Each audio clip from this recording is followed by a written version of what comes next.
Sir कल supreme court का review हुआ, उस पर सुप्रीम कोर्ट अपने पहले वाले आदेश पर ही कायम है। सर क्या कहना चाहेंगे बीएड वाले कैंडिडेट को आप?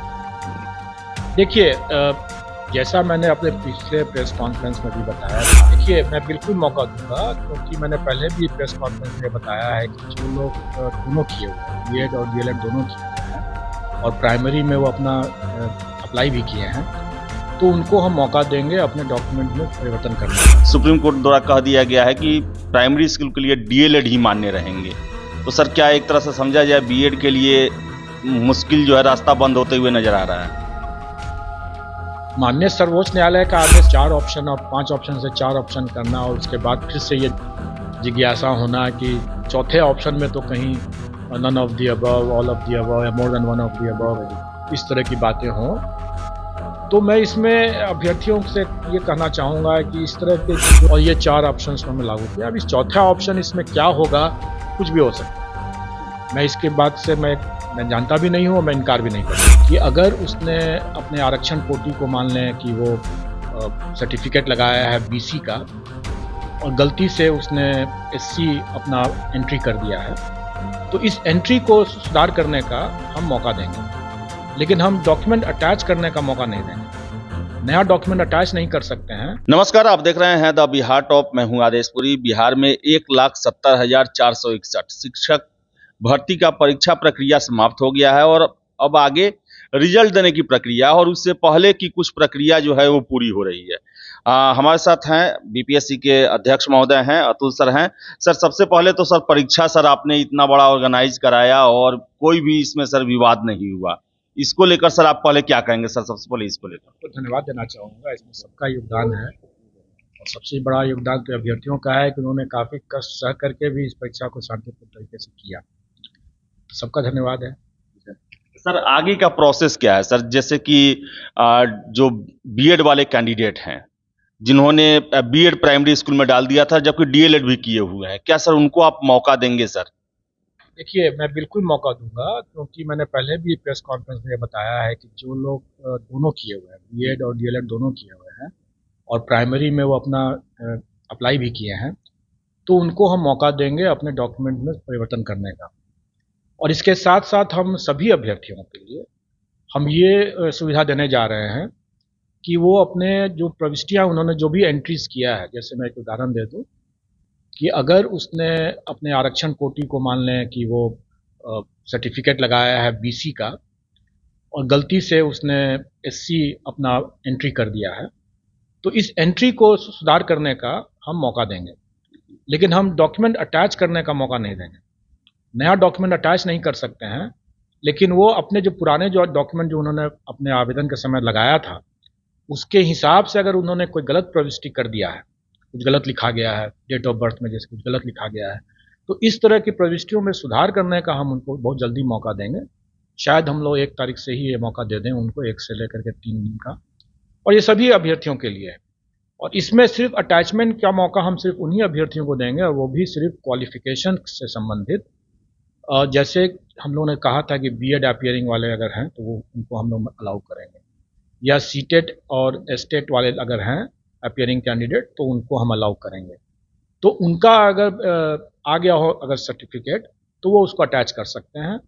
अगर उनका सर्टिफिकेट अभी नहीं आया है तो स्वाभाविक है कि वो अपना एडमिट कार्ड ही खाली लगा के रखे रहे होंगे, वो ठीक है, कि हम उनको मौका देंगे इस सर्टिफिकेट अटैच करने का। बाकी किसी डॉक्यूमेंट को अटैच करने का मौका हम नहीं देंगे। सर एक और चीज है सर, जो आपने पीसी में एक शुरुआत में कहा था सर बीएड वालों को लेकर सर प्राइमरी स्कूल में सर, और आपने कहा था कि सर बाद में एग्जाम के बाद जो है उसको लेकर उसका एक बनाया जाएगा कुछ नियम और पहले डीएलएड वालों को एग्जाम दिया जाए, लेकिन सर कल सुप्रीम कोर्ट का रिव्यू हुआ, उस पर सुप्रीम कोर्ट अपने पहले वाले आदेश पर ही कायम है। सर क्या कहना चाहेंगे बीएड वाले कैंडिडेट को आप?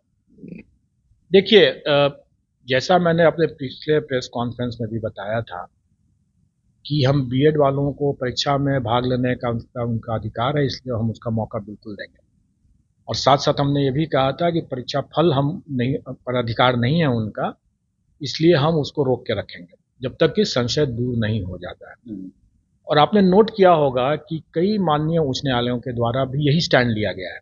जैसे हम लोग देखते हैं कि छत्तीसगढ़ में और भी राज्यों में माननीय उच्च न्यायालय में जो भी विवाद इस तरह से गया, माननीय सर्वोच्च न्यायालय के इस आदेश के बाद, तो उन लोगों ने भी जो परीक्षा जो जिस स्टेज पर था उस स्टेज में अगर परीक्षा फल नहीं निकला हुआ है तो बीएड वाले अभ्यर्थियों का परीक्षा फल को रोक दिया था। यही स्टैंड हम लोगों ने भी ले रखा है।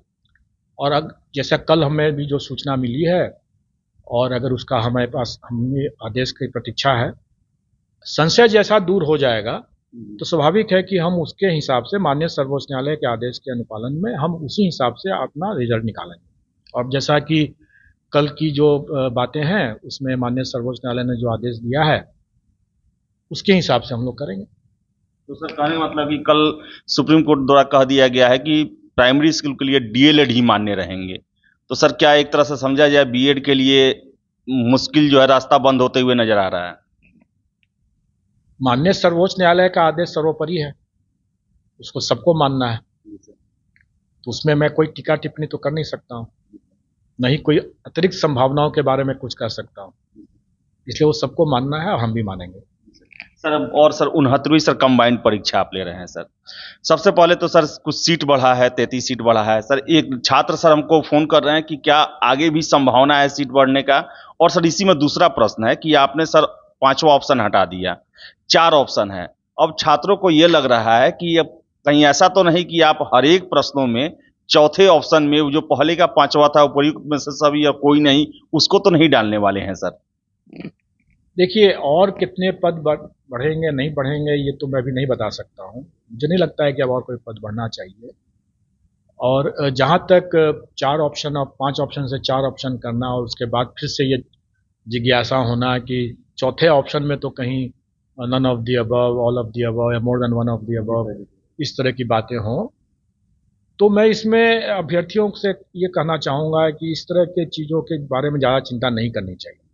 उनको अपनी पढ़ाई पर और उन पर ध्यान देने की ज़्यादा आवश्यकता है, क्योंकि ये सब चीज़ पूछना का मतलब ही है कि वो तुक्का लगाने की प्रवृत्ति को एक्चुअली वो प्रवृत्ति को बढ़ावा देने की बात कर रहे हैं या उसकी तरफ सोच रहे हैं वो। मैं ये कहूँगा कि जैसे यूपीएससी भी और दूसरे राज्यों में भी जहाँ भी 4 ऑप्शंस रहते हैं, क्या वहाँ पर all of the above, none of the above या more than one of the above के इस तरह के चौथा ऑप्शन नहीं रहता है क्या? बिल्कुल रहता है।